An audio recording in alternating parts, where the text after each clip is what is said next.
Hi friends, ഇത് സോണിയുടെ ഒരു Japan blue ray player. അടിപൊളി ബ്ലൂറേ പ്ലെയറാണ്. മൈക്കുണ്ട്, പെൻഡ്രൈവ് കണക്ട് ചെയ്യാം.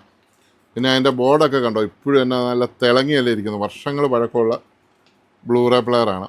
ഇതുണ്ട് അതിൻ്റെ പ്രോസസ്സറിന് കൊടുത്തിരിക്കുന്ന ഹീറ്റ് സിങ്ക്. മറ്റേ മുമ്പേ ഞാനൊരു സെറ്റിന് കാണിച്ച പോലത്തെ തന്നെ വലിയ ഹീറ്റ് സിങ്ക് ഒക്കെയാണ് കൊടുത്തിരിക്കുന്നത്. ഇതാണ് അതിൻ്റെ പവർ സപ്ലൈ. എല്ലാം കൊണ്ടും നല്ലതാണ്. ഇതിൻ്റെ ഔട്ട്പുട്ട് പിന്നുകളൊക്കെ നോക്കുക, അതിൻ്റെ ഗോൾഡൻ കളർ. ഇത് ജാവ ലാൻ കൊടുക്കാനുള്ളത്. ജാവ സിമ്പിളാണ്, ബട്ട് പവർഫുൾ എന്ന് കോളേജിൽ പഠിപ്പിക്കുന്ന പോലെ, പ്രേമത്തിൽ പറയുന്ന പോലെ.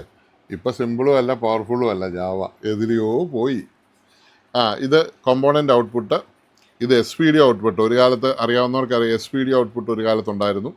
പിന്നെ ഇത് 5.1 ഔട്ട്പുട്ട്. ഇത് കൊയാക്സിൽ output, optical output, HDMI output. ഇത് നമുക്ക് വല്ല മൊബൈലൊക്കെ ചാർജ് ചെയ്യണ 5 വോൾട്ട് എക്സിറ്റ് ചെയ്യാവുന്ന ഒരു സാധനം. അങ്ങനെ ആകെ മൊത്തത്തിൽ ഇതിൻ്റെ ഒരു ചന്തമുള്ള ഇതുണ്ടോ, നല്ലപോലെ ഒന്ന് കാണിച്ചു. Made in Japan. ജപ്പാനിൽ നിർമ്മിച്ച് ഇന്ത്യയിലെത്തിയിരിക്കുന്ന സാധനമാണ്. ഇത് കന്യാകുമാരി എന്നാണ് ആ സാർ വന്നത്. തിരുവനന്തപുരം കറക്റ്റ് എവിടെയാണ് സ്ഥലം പറഞ്ഞത്? കന്യാകുമാരി എന്നൊരു കസ്റ്റമർ കൊണ്ടുവന്നതാണ്. അപ്പം പുള്ളിയുടെ 2-3 TV എല്ലാം ഉണ്ടായിരുന്നു. എല്ലാം റെഡിയായി. ഇതിപ്പോൾ ഓക്കെ ആയിട്ടുണ്ട്. ഇതിനും കുഴപ്പമൊന്നുമില്ല. അപ്പോൾ ഇതിൻ്റെ അകമെല്ലാം നമ്മളൊന്ന് കാണിച്ചെന്നുള്ളേ ഉള്ളൂ. ഒരിക്കൽ കൂടി അതിൻ്റെ ഫ്രണ്ട് നോക്കാം. വളരെ മനോഹരനും സുന്ദരനുമാണ്. അതിൻ്റെ എഴുത്തും കാര്യങ്ങളൊക്കെ ഒരു ശരിക്കും ജാപ്പനീസ്. Tokyo Japan. പണ്ട് ഞങ്ങളെ സ്കൂളിൽ പഠിപ്പിച്ച സാറ് പഠിപ്പിക്കുമായിരുന്നു, ജപ്പാൻ്റെ തലസ്ഥാനം എവിടെയാണ്? ടോക്കിയോ എന്ന് നമ്മൾ പതുക്കെ പറയുമ്പോൾ സാറ് പറയും, അങ്ങനെയല്ലടാ, ടോക്കിയോ എന്ന് വെടിപൊട്ടുന്ന ശബ്ദത്തിൽ പറയാൻ പറയും. ടോക്കിയോ ജപ്പാനിൽ ഉണ്ടാക്കിയ, ഒസാക്ക ജപ്പാനിലാണ് സോണിയുടെ ആസ്ഥാനം. അവിടെ ഉണ്ടാക്കിയ സോണിയുടെ ബ്ലൂറേ പ്ലെയറാണ്. ഇതിൻ്റെ ഫ്രണ്ടൊക്കെ ഉണ്ട്. ഇങ്ങനെയൊക്കെ നമുക്ക് എടുക്കാം. ഇങ്ങനെ എടുത്തിട്ടാണ് ഈ ഡിസ്ക് പുറത്തേക്ക് എടുക്കുന്നത്. അത് കാണിച്ചു തരാം. ഇതിന് വേറെ വലിയൊരു കുഴപ്പമുണ്ട്. 110 വോൾട്ടിനാണ് ഇത് വർക്ക് ചെയ്യുന്നത്.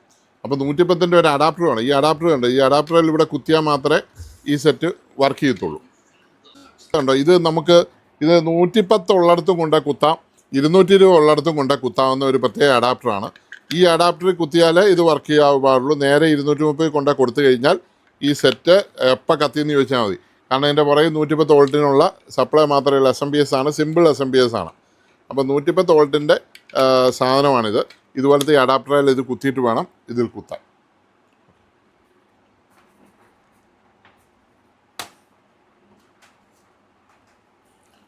അതാണ് അതിൻ്റെ ഇജക്റ്റ് എടുക്കണം.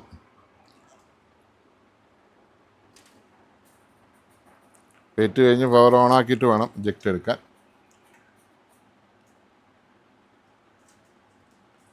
പോസി